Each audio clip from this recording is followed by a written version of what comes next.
তো আজকে সকালে ঘুম থেকে সবাই তাড়াতাড়ি উঠেছিলাম, কারণ হচ্ছে কার্তিক মাসের শেষ দিন। তাই মা দেখছে এদিকে আলু কাটতে শুরু করে দিয়েছিল, আমাকে বলছিল চান করে আসকা।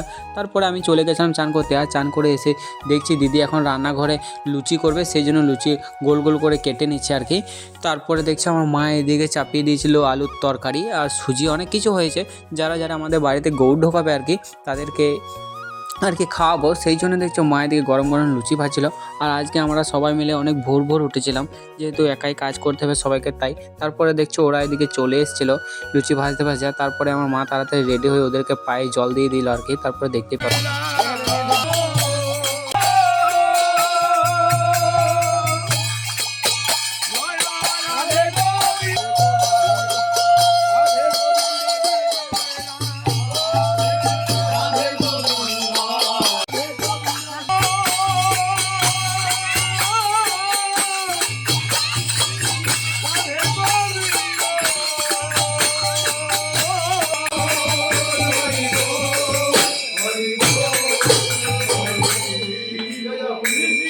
তারপরে সবারই কীর্তন করা শেষ হয়ে গেছিলো, তো এইখানে আমি সবাইকে প্রসাদ দিচ্ছিলাম।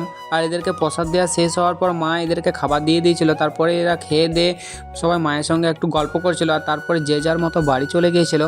আর তারপরে আমি মাকে বললাম যে আমাদের কিছু খেতে দিলে ভালো হয়। তারপরে আমি খেয়েছিলাম গরম গরম আলুর তরকারি আর লুচি। তো আজকে ছিল এইটুকুই, চলো বাই, টাটা।